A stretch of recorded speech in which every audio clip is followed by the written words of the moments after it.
Vote के लिए, आपको गुलाम बनाने के लिए 5 किलो चावल का सहारा लेता है। आपको ये सोचना पड़ेगा कि अगर आप 5 किलो चावल लीजिएगा तो आपके आने वाला पीढ़ी भी 5 किलो चावल लेते रह जाएगा।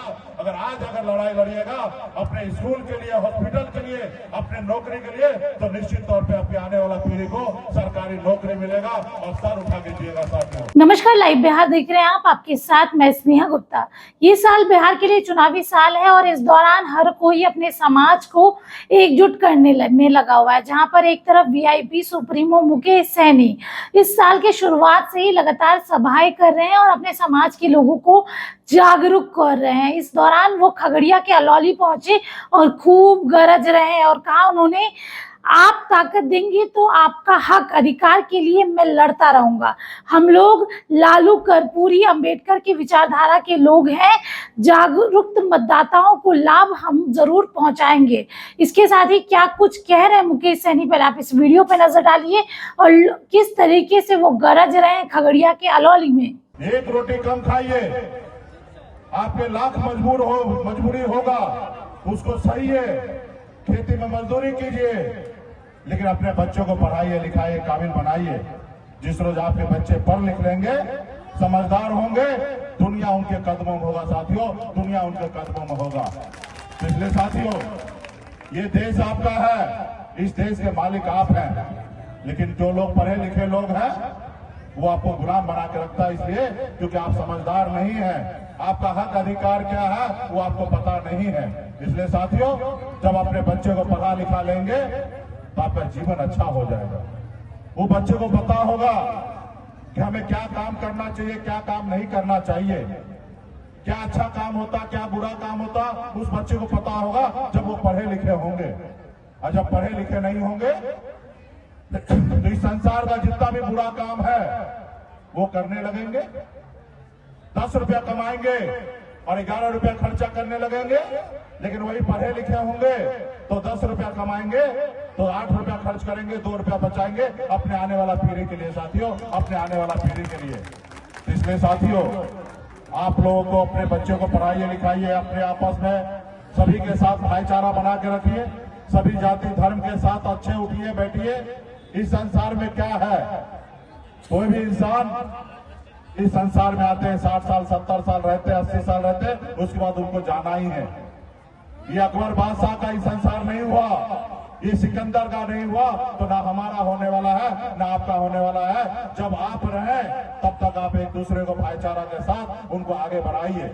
अगर लोग मजबूर है उनको मदद कीजिए, जो लोग प्यासा है उसको पानी पिलाइए, जो भूखा है उसको खाना खिलाइए। अगर शिक्षित है, पढ़े लिखे हैं, आपके पास संसाधन है, अगर आपके गांव में कोई बच्चा अच्छा पढ़ने लिखने वाला है उसको मदद करके आगे बढ़ाने का काम कीजिए। यही अच्छा समाज सेवा होता है साथियों, यही अच्छा समाज सेवा होता है। मैं भी एक गरीब घर में जन्म लिया, आप सबको पता होगा। 2019 में तो मैं खगड़िया लोकसभा में चुनाव भी लड़ा था, आप लोगों ने मजबूती से हमें मदद किया। 18 साल की उम्र में घर परिवार छोड़कर मुंबई जैसे शहर गया, मेहनत किया, मजदूरी किया, वहां पे संघर्ष के बदौलत मुंबई जैसे शहर में कामयाबी का झंडा गाड़ दिया। फिर मैंने देखा कि लोग चांद पे घर बनाने के लिए सोच रहा, लेकिन हमारे लोगों के लिए धरती पे घर नहीं है। और फिर मैंने ऐशो आराम की जिंदगी को छोड़कर आज बिहार में 10 सालों से अपने लोगों के हक अधिकार के लिए हम लोग लड़ाई लड़ रहे हैं साथियों, अपने हक अधिकार के लिए लड़ाई लड़ रहे हैं। इसलिए साथियों, आप लोग शिक्षित रहेंगे, समझदार होंगे, तो आप सब मिलकर लड़ाई लड़के अपने हक अधिकार को लेंगे। इसलिए साथियों, खास करके ये जो एरिया है खगड़िया में, अलौली कोसी का एरिया है, यहाँ पे तरह तरह के हजारों समस्या आप लोगों को है। तो आने वाला समय में हम लोग को पूरा पता है कि आपके गांव में आपके कहाँ पे क्या समस्या है, सारे चीज से हम लोग अवगत है। आपके गांव के, आपके टोला के, आपके लोग हमारे पार्टी के वरिष्ठ नेता है, आपके बीच में रहने वाले लोग नेता हैं। कल जब बिहार में हम लोग पट्टा में बैठेंगे तो प्रमुख जी आएंगे और हजारों समस्या बोलेंगे, उस समस्या को हम लोग दूर करेंगे। अभी कौन सा पंचायत में प्रमुख जी कटाव हो रहा था, कटाव कहाँ पे था? बोहरबा में। अरे इधर आइए, इतना 10 करोड़ रुपया का काम किए हैं तो बताइएगा भी ना। बोहरबा गांव है, चेहरा पंचायत है, जहाँ पे कटाव में लोग परेशान हो रहे थे। प्रमुख जी आए, बताए कि सर ऐसा ऐसा समस्या है। एक बार मंत्री को फोन किए और मंत्री टीम भेज दिया और 10 करोड़ रुपए का योजना लगा के वहां के गांव के लोगों को हम लोगों ने सुरक्षित किया। अगर प्रमुख जी नहीं होते तो हमको जानकारी नहीं मिलता। अगर हमको जानकारी नहीं मिलता तो हम मंत्री से बात नहीं करते और ना मंत्री यहाँ पे आपका काम कराता। तो ये आपके गांव के जनप्रतिनिधि हैं, आपके भाई, आपका बेटा है। आपके बीच में जो भी समस्या होता है वो हमको बताएंगे और जब हमको बताएंगे तो हम पटना से काम करेंगे। तभी तो हमको भी ऑक्सीजन की जरूरी है, हमको भी पावर की जरूरी है। और 2025 में सरकार बनाना है और जब सरकार बनेगा तो निश्चित तौर पे हम लोग लालू प्रसाद जी का विचारधारा को मानने वाले लोग हैं, हम लोग कर्पूरी ठाकुर जी को मानने वाले लोग हैं, हम लोग बाबा साहब भीमराव अम्बेडकर को मानने वाले लोग हैं और हम लोगों का मानना है जो जरूरतमंद है उनको हमेशा लाभ पहुंचाने का। साथियों, आपके अधिकार के लिए लड़ने के लिए हम लोग खड़े हैं। तो निश्चित तौर पे आप लोग हमें जब ताकत दीजिएगा, जब ताकत मिलेगा तो आपके हक अधिकार का काम करते रहेंगे और ताकि आपके घर परिवार, आपके लोग सुरक्षित रहे, उसके लिए काम करेंगे। इसलिए तमाम साथी से यही आग्रह है, पार्टी के नेतागण से आग्रह है कि चुनाव का साल है, आप लोग मजबूती से जनता का सेवा कीजिए और जनता के बीच में जाइए और पार्टी को मजबूत कीजिए और समाज को मजबूत कीजिए। निश्चित तौर पे हम लोग लड़ाई लड़ेंगे क्योंकि आज देश का माहौल सही नहीं है। यहाँ पे जो लोग हैं 5 किलो चावल देकर वो वोट लेना चाहता है और हमारी लड़ाई है कि हमें 5 किलो चावल नहीं चाहिए, हमारे बच्चे के लिए पढ़ने के लिए स्कूल चाहिए, हमें 5 किलो चावल नहीं चाहिए। हमारी लड़ाई है कि हमारे बच्चे के इलाज के लिए हॉस्पिटल चाहिए, हमें 5 किलो चावल नहीं चाहिए। हमारे बच्चे को नौकरी चाहिए, हमें 5 किलो चावल नहीं चाहिए। ये हमारी सोच है। लेकिन जो लोग हैं सत्ता पावर में है वो आपके वोट के लिए, आपको गुलाम बनाने के लिए 5 किलो चावल का सहारा लेता है।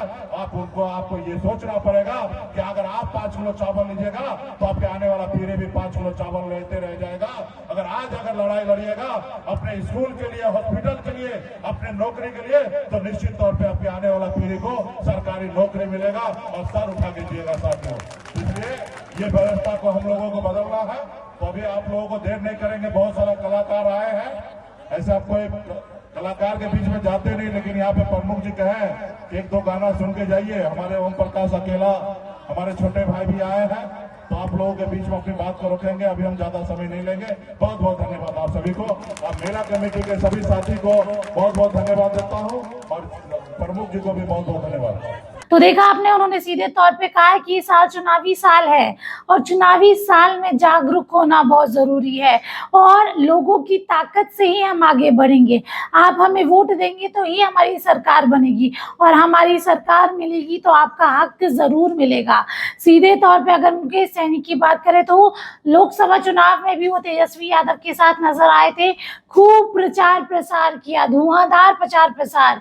और अब विधानसभा चुनाव है ये साल और इस बार भी मुकेश सहनी जो है पूरी तरीके से तैयारी में लग गए हैं।